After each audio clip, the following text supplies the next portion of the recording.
Well, it's true that if you own a vehicle, someday you're going to need brakes, tires, ball joints, suspension work, shocks, stuff like that.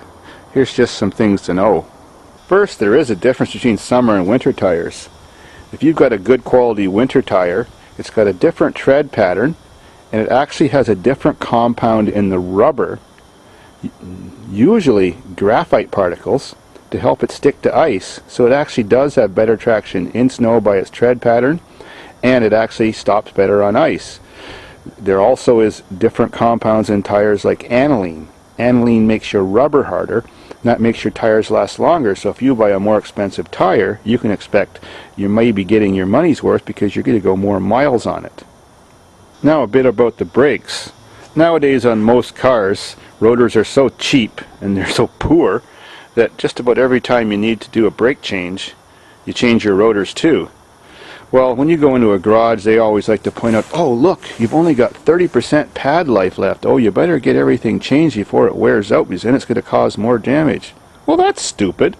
If you're going to have to change your rotors anyways, you might as well drive till it starts grinding metal on metal, or very close to it, since you're not causing more damage. You're going to replace them anyways. So don't fall for that. I wouldn't even think about changing my brakes unless I seen 1 millimeter or less, you know, unless I knew I wasn't going to be able to in the near future.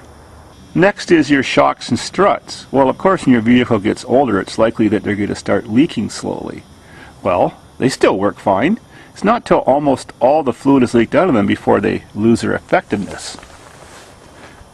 The best way to check is step on the bumper or put your knees on there so you don't scratch it, whether it be front or rear, and do one corner at a time. Give a good hard bounce with all your weight. The car should do 1.5 free bounces or less when you get off. That means they're still good.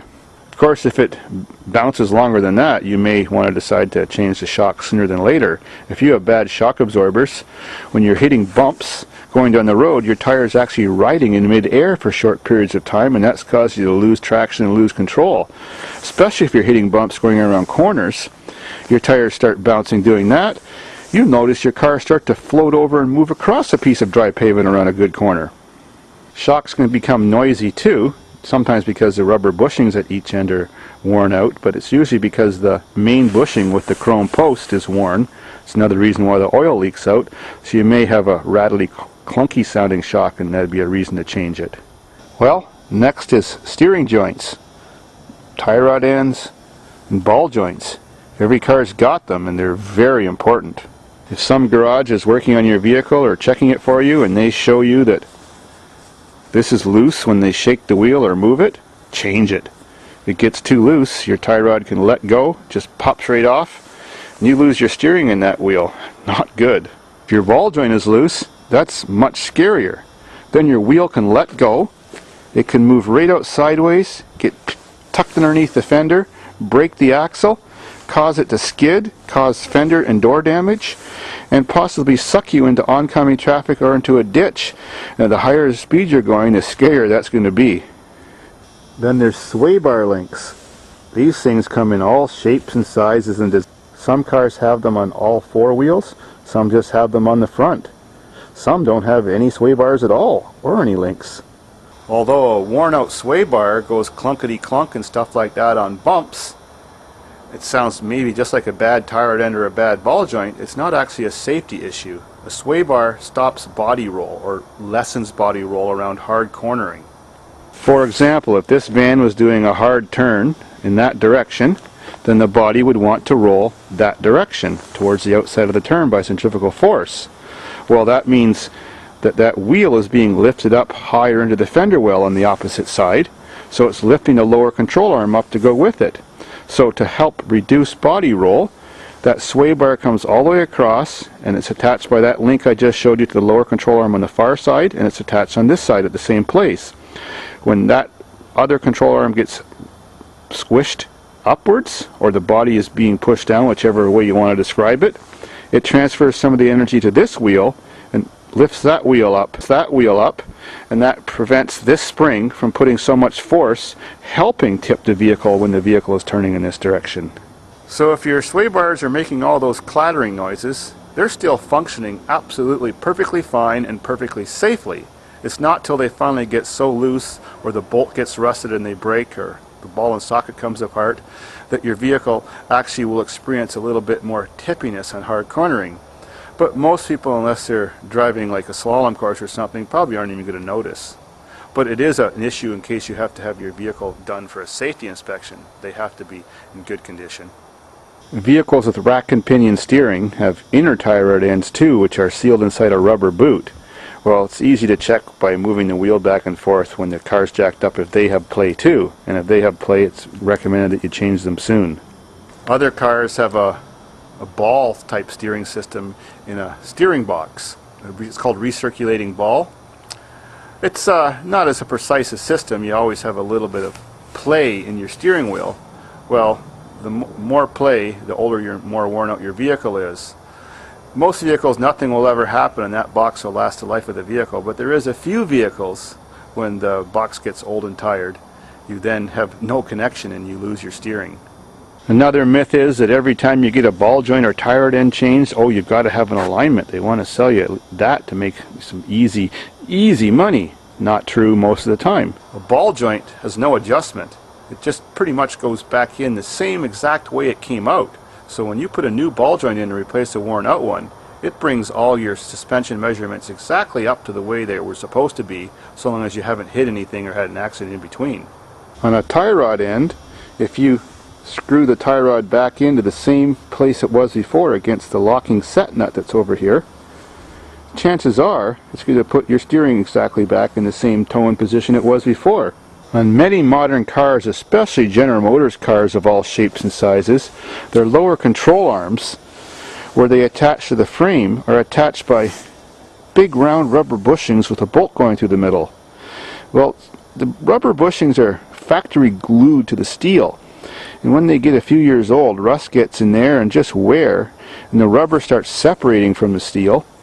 And they're always trying to sell you new control arms or replacement rubber bushings, which are pretty hard to reattach sometimes, and it's very expensive.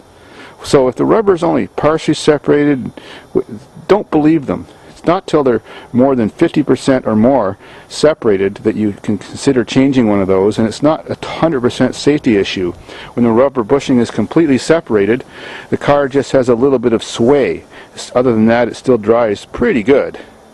The steering kind of feels a bit wonky too, like loose, but loose like it's in goo or something, not like a clunkety loose. Many vehicles even have similar control arm bushings in the rear, but they're just sort of mounted in a different position. Another thing that commonly goes wrong with the suspension and steering of many vehicles is upper strut bearing plates. That's the round plate with the bolts on it that the spring goes on the one side and it attaches to the shock tower on the other side. Just from rust and corrosion, these bearing plates seize up, and when you're cranking your wheel, sure, the wheel will still turn, but the spring starts to twist and take up the movement instead of the plate turning, and the spring can jump on its pad and you'll hear bonk, bonk, or kunk, kunk noises as you're cranking the wheel one way or all the way the other way. Another symptom is, for example, if you're backing out of your driveway and you've got the wheels cranked all the way one way, put the car into drive and go to pull forward, the steering wheel just doesn't bring itself back to center by itself. You've got to manually bring it back. And sometimes after you're done doing that, the steering will always want to pull that way, but then the next time you back up or turn around and do a hard turn the other direction, the steering wheel will want to sit a little bit cocked off the other way. That's a sign. Another thing is when you're getting brake jobs done by shops, if you're not doing them yourself, very often they're going to tell you you need new calipers. Well, don't believe them. If the pads are worn out on each side equally, they're probably not seized, and if the vehicle is fairly modern, they're probably not seized. If you want to know if your calipers are seizing, you just go for an ordinary drive, several times doing some braking, then just pull over and stop, take your hubcaps off, or if you've got no hubcaps or aluminum wheels, that's even better, and feel both sides. Sure, they should be warm, but if one side's hot, well then that's telling you that you could have a seized caliper or at least seized sliders. Of course, if you ever see any leakage from a brake cylinder or from a caliper, then it's definitely time to change it. If you ever see any cracks deep enough in your front brake flex hoses or rear flex hoses that you can see the white cord inside, change them immediately. Sometimes people who work at repair garages, like especially the big name brand ones, are trained how to fearmonger, how to show you things which may look dangerous but really aren't, how to talk to you in a way to scare you, to get, you know, more business. Some places make, for example, the employee makes 20% on every sale or every part he sells the customer. So it's in their best interest to make you have an over-service vehicle, not your best interest.